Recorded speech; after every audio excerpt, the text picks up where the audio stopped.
تم نے کہانیاں جوڑ رکھی ہیں، فلاں سلام مان لو تو اولاد ہو جاتی ہے، فلاں کا سلام مان لو تو اولاد ہو جاتی ہے۔ اگر کسی ہندو کی اولاد نہیں ہوتی اور وہ مندر میں جا کے سلام کر لیتا ہے، اس کی اولاد ہو جاتی ہے تو اسے اس بت نے دیا ہے؟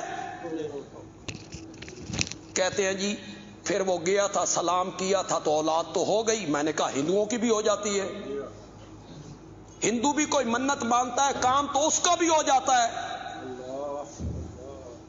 کام تو اس کا بھی ہو گیا، تو پھر اسے اس بت نے دیا ہے۔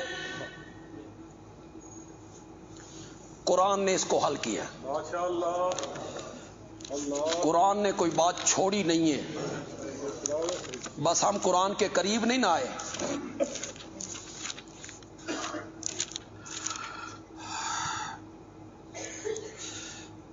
یہ آپ کی آسانی کے لیے بتا رہا ہوں، 18ویں پارے کا آخری صفحہ ہے، جو قرآن بھی آپ کھولیں گے 18ویں سپارے کے آخری صفحے پہ آ جائیں، آگے 19واں پارہ شروع ہو رہا ہے۔ یہ سورۃ الفرقان ہے، آیت نمبر 17 ہے، سورۃ فرقان کی آیت نمبر 17۔ وَيَوْمَ يَحْشُرُهُمْ وَمَا يَعْبُدُونَ مِن دُونِ اللَّهِ، جس دن اللہ اکٹھا کرے گا ان پکارنے والوں کو، وَمَا يَعْبُدُونَ مِن دُونِ اللَّهِ، اور جن جن کی یہ پوجا پاٹ کرتے ہیں من دون اللہ۔ پوجا پاٹ سے کسی غلط فہمی میں مبتلا نہ ہو جانا، بھئی نماز کا نام پوجا پاٹ ہے، زکوٰۃ کا نام پوجا پاٹ ہے، سجدہ پوجا پاٹ نہیں ہے، نظر و نیاز دینا پوجا پاٹ نہیں ہے، غائبانہ مدد کے لیے پکارنا پوجا پاٹ نہیں ہے۔ میرے آقا نے جو کہا تھا الدعاء هو العبادہ، پکارنا کیا ہے؟ عبادت ہے۔ الدعاء مخ العبادہ، پکارنا عبادت کا مغز ہے، پکارنا غائبانہ مشکلات میں اور تکلیفوں میں اور حاجات میں یہ عبادت ہے، سجدہ کرنا عبادت ہے، نظر و نیاز دینا۔ جس دن ہم اکٹھا کریں گے ان کو، اور جن جن کی یہ پوجا پاٹ کرتے ہیں اللہ کے سوا ان کو بھی، یہ ذہن میں رہے، نیک لوگ مراد ہیں، کچھ برے لوگ ہوتے ہیں جن کی پوجا پاٹ ہو رہی ہے، جو اپنی زندگی میں تلقین کرتے ہیں بھئی ہم مر جائیں گے تو ہمارا مزار بنانا ہے اور اس پر سجدے کرنے ہیں اور عرس لگا، ان کی بات نہیں ہو رہی، ان کی اور آیتوں میں بات ہوئی ہے، وہ بات اور ہے۔ اس آیت میں نیک بندے حضرت شیخ عبد القادر جیلانی، حضرت علی حجویری، با یزید بستامی، حضرت سیدنا حیدر کرار، حسنین کریمین، ان کی بات ہو رہی ہے، جس دن اللہ ان سب کو اکٹھا کرے گا۔ فیقول، پھر اللہ ان بزرگوں سے کہے گا اَأَنْتُمْ أَضْلَلْتُمْ عِبَادِي هَؤُلَاءِ، میرے ان بندوں کو تم نے گمراہ کیا تھا، ام ہم ضلوا السبیل، یا یہ خود سیدھے رستے سے بھٹک گئے تھے۔ یہ اس لیے کہ یہ جتنے شرک کرنے والے لوگ ہیں، غیر اللہ کی نیازیں دینے والے، سجدے کرنے والے، پکارنے والے، وظیفے کرنے والے، انہوں نے قیامت کے دن رب کے سامنے یہ کہنا ہے مولا سانتے اے بزرگ انہی آخ کے گئے نے جی۔ اس لیے اللہ ان سے پوچھ رہا ہے، آپ نے کئی مرتبہ، میں نے آپ کو نہیں سنا حضرت عیسیٰ علیہ السلام سے سوال ہونا ہے کہ نہیں ہونا؟ کیا اللہ نے کہنا ہے؟ انت قلت للناس، آپ لوگوں سے کہہ کے آئے تھے کہ مجھے اور میری ماں کو معبود بنا لینا، تم نے کہا تھا یہ۔ وہ کیوں حضرت عیسیٰ سے پوچھا جا رہا ہے؟ عیسائی سارے اپنا شرک والا کرتوت یہ سارا ملبہ کس پہ ڈال دیں گے؟ حضرت عیسیٰ. ہمیں تو حضرت عیسیٰ کہہ کے گئے تھے. ہم تو ان کی تعلیمات، یہ اب یہی نہیں کہتے اولیاء اللہ کی تعلیمات، اولیاء اللہ کی تعلیمات یہی ہے کہ قبروں پہ سجدے کرو. اولیاء اللہ نے یہی تعلیم دی ہے، شرک کی تعلیم دی ہے انہوں نے. یہ سارے موحد لوگ تھے.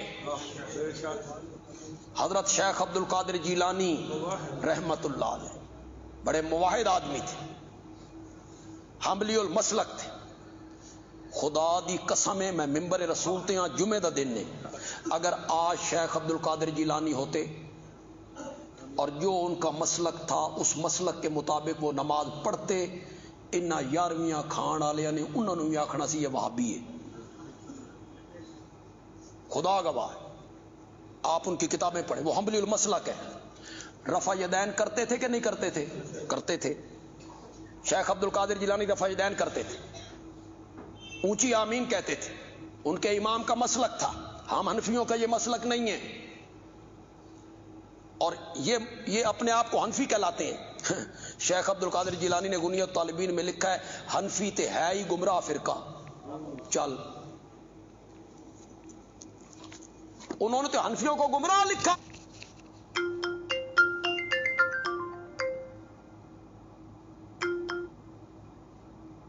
یہ دین بھی کرتی ہیں، اونچی آمین بھی کہتی.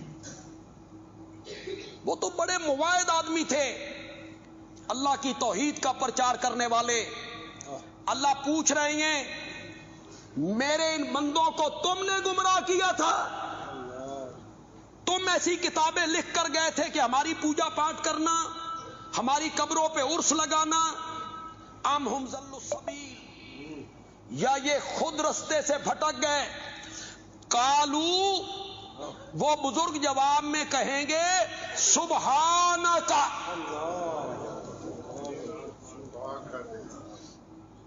یار چلو یہاں ایک اور بات بھی طے کر لیں یار. قاری عبدالغفور صاحب نے اٹھاؤ جی، تھابڑا مارو پیچھوں. قالو سبحانک، کہو نا یار. یہ جو ہمارے کچھ دوست کہتے ہیں کہ جن آیتوں میں من دون اللہ آیا ہے اور منع کیا گیا ہے اس سے مراد بت ہوتے ہیں، اور یہ بتوں والی آیتیں ہم پہ فٹ کر رہے ہیں. ایک قیامت والے دیہڑے اللہ بتاں نال گل کر رہا، ٹھیک ہے؟ اے اللہ بتاں کول پوچھ رہا تساں گمراہ کیتا سی. قالو سبحانک، آگے سے بت بولے خوف خدا کرو، مرنا نہیں ہے، اللہ کا ڈر تمہیں نہیں ہے. کتنی آسانی سے کہہ دیتے ہو وہ بتوں کے پجاری تھے، وہ بت پوجتے تھے. اور جن آیتوں میں غیر اللہ کی پکار سے منع کیا گیا وہاں سے مراد بت ہیں. یہ بت ہیں جن کو اللہ کہہ رہا ہے تم نے میرے بندوں کو گمراہ کیا تھا.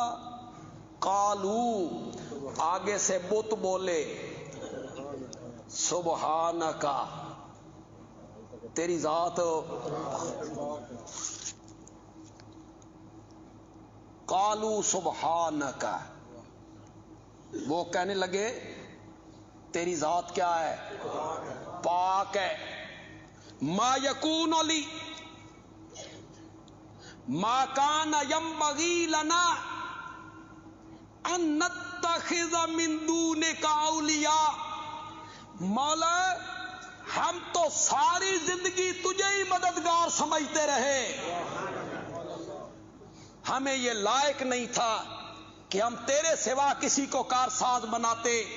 ہم ساری زندگی تجھے کارساز مانتے رہے، تجھے قادر قدیر مانتے رہے، تجھے مختار مانتے رہے، تجھے معبود مانتے رہے.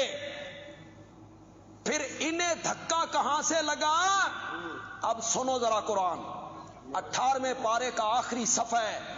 بزرگ کہتے ہیں وَلَٰكِن مَتَّعْتَهُمْ وَآبَاءَهُمْ، نفع ان کو تو دیا کرتا تھا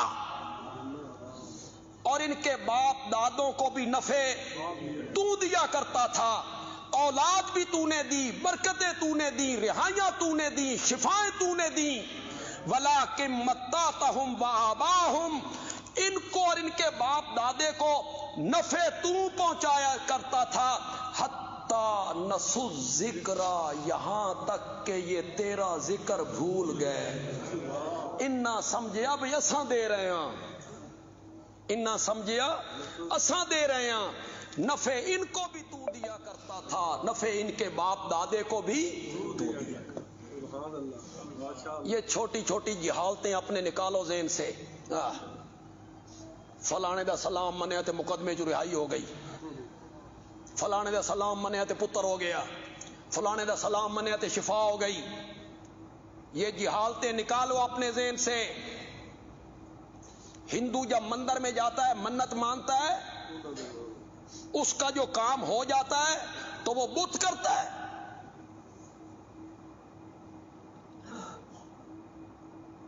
بیٹے اور بیٹیاں، یہ خزانے کسی کے پاس نہیں، یہ خزانے کس کے پاس ہیں؟